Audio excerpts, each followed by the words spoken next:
दोस्तों, भारतीय रेलवे द्वारा रेल इंफ्रास्ट्रक्चर को मजबूत करने के लिए और साथ में ट्रेनों की गति बढ़ाने के लिए अलग अलग तरह के काम भारतीय रेलवे द्वारा किए जा रहे हैं, जिसमें आपको हाई स्पीड रेल ट्रैक बिछाने का भी काम भारतीय रेलवे द्वारा अलग अलग रूटों पर किए जा रहे हैं। तो दूसरी तरफ जो भी पुराने पुल हैं, जहां पर ट्रेनों के पहुंचते ही ट्रेनों की रफ्तार धीमी हो जाती है, उस पर भी रेलवे द्वारा लगातार बदलाव किए जा रहे हैं और उस पुल के जगह पर दूसरे नए पुल का निर्माण रेलवे द्वारा किए जा रहे हैं, ताकि अब जिन भी ट्रेनों का संचालन भारतीय रेलवे उस रूट से कर रही है वो अपनी पूरी रफ्तार में उस पुल से पार करे और ट्रेन को धीरा करने की जरूरत न पड़े। इसके लिए अलग अलग जगहों पर जो भी पुराने पुल है उसको नव निर्मित भारतीय रेलवे तैयार कर रही है। और आज की वीडियो में मैं आपको एक ऐसे ही पुराने पुल के बारे में बताने वाला हूँ जो आज से नहीं बल्कि वर्षों से उस पुल पर भारतीय रेलवे ट्रेनों का संचालन कर रही थी, लेकिन उसकी स्थिति जर्जर हो जाने के कारण उस पर पहले ही से रेलवे द्वारा इस बड़े पुल का निर्माण किए जा रहे थे और इस पुल का पूरी तरह से निर्माण प्रक्रिया पूरी हो चुकी है और आपको बड़े पुल का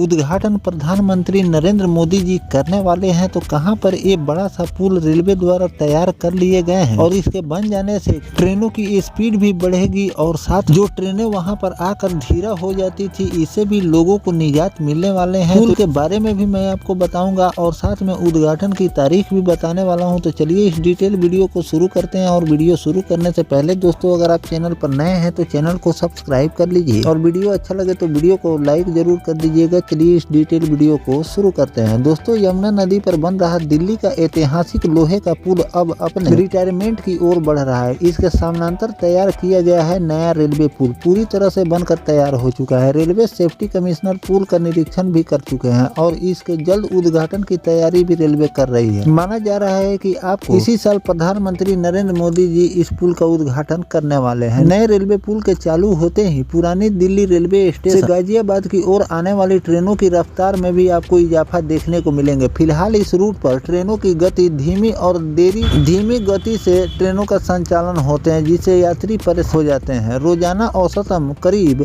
150 ट्रेनें लोहे के पुल से गुजरती है, जिसमें पंक्चुअलिटी पर लगातार असर पड़ रहे हैं। बरसात और बाढ़ के दिनों में यमुना का जल स्तर बढ़ने पर पुराने लोहे के पुल से ट्रेनों का ऑपरेशनल रोकना पड़ता है। इससे दिल्ली आने जाने वाली कई महत्वपूर्ण ट्रेनें प्रभावित होती है। नए रेलवे पुल इस समस्या का अस्थायी समाधान होगा, क्योंकि इसके शुरू होने के बाद बाढ़ के समय भी ट्रेनों की आवाजाही पर फर्क नहीं पड़ेगा। अब इस ट्रेन के इतिहास के बारे में मैं आपको कुछ बता दूं तो करीब 150 साल पुराने इस लोहे का पुल का निर्माण अंग्रेजों ने साल 1867 में कराया था। उस समय इसकी लाइफ 80 साल तय की गई थी, जो कि 1947 में ही पूरा हो गई थी। इसके बावजूद वैकल्पिक व्यवस्था न होने के कारण दशकों से इसी पुल से ट्रेनों का ऑपरेशनल भारतीय रेलवे कर रही है। कितने दिनों में इस रेल पुल को भारतीय रेलवे ने तैयार किए हैं, इसकी जानकारी मैं आपको दे दूं तो लोहे के पुल के समानांतर नए रेलवे पुल की मांग लंबे समय से उठ रही थी। रेलवे ने 1997 और 98 में इसकी योजना बनाई थी और इसे 2005 तक पूरा किए जाने का लक्ष्य लेकर भारतीय रेलवे चल रही थी। हालांकि तकनीकी, प्रशासनिक और अन्य आपत्तियों के चलते निर्माण में लगातार देरी हो रही थी। आखिरकार यह पुल 2025 में बनकर तैयार हो गया। नया पुल 865 मीटर लंबा डबल लाइन रेलवे ब्रिज है, जिसे आधुनिक तकनीक से तैयार किया गया है। यह पुल 25 टन एक्सल लोड सहने की क्षमता रखता है, जिससे भारी और तेज रफ्तार ट्रेन भी आसानी से गुजर सकती है। नई रेलवे पुल के शुरू होने से न केवल पुरानी दिल्ली रूट पर ट्रेनों की रफ्तार बढ़ेगी और पंक्चुअलिटी भी सुधरेगी, बल्कि दिल्ली गाजियाबाद रेल सेक्शन पर ट्रैफिक भी कम आपको देखने को मिलेगा। तो दोस्तों, इस तरह से भारतीय रेलवे ने यमुना नदी पर नया रेलवे पुल बनाकर तैयार कर दिए हैं और आपको बहुत जल्द इसी साल ओपनिंग भी देखने को मिलने वाले हैं। इसी साल का मतलब कि आखिरी में आपको नहीं बल्कि आपको बहुत जल्द इसका उद्घाटन प्रधानमंत्री नरेंद्र मोदी जी करने वाले हैं, क्योंकि ये पुल पूरी तरह से बनकर कंप्लीट हो चुका है। साथ में इस पुल का ट्रायल भी रेलवे द्वारा लिए जा चुके हैं। बस इसकी फॉर्मेलिटी है, प्रधानमंत्री नरेंद्र मोदी जी इसका उद्घाटन कर देंगे और इस पर आपको ट्रेनों का संचालन देखने को मिल जाएंगे। तो इस तरह से ट्रेनों की रफ्तार बढ़ाने के लिए भारतीय रेलवे द्वारा लगातार पुलों, जो भी पुराने पुल है उसको ध्वस्त कर नए पुल का निर्माण किए जा रहे हैं, ताकि आने वाले दिनों में जो भी नई ट्रेनों की लॉन्चिंग हो अपने पूरी रफ्तार में चल सके। और इस पर रेलवे द्वारा अलग अलग रूटों पर भी काम किए जा रहे हैं, नए ट्रैक बिछाने का काम किए जा रहे हैं। तो दूसरी तरफ पुलियों का भी काम किए जा रहे हैं, ताकि लोगों को यात्रा करने में किसी प्रकार की कोई दिक्कत न हो। तो दोस्तों, जो भारतीय रेलवे ने इस पुराने पुल के जगह पर अब नए पुल से अब ट्रेनों का संचालन करने वाली है, इस पर आपकी क्या राय है कमेंट सेक्शन में जरूर बताइएगा। साथ में और किन किन पुराने पुल की जगह पर नए पुल का निर्माण भारतीय रेलवे को करनी चाहिए, कमेंट सेक्शन में जरूर लिखिएगा। मिलते हैं किसी नेक्स्ट टॉपिक कोई नई जानकारी के साथ, तब तक अपने भाई को दीजिए इजाजत। जय हिंद, जय भारत, वंदे मातरम।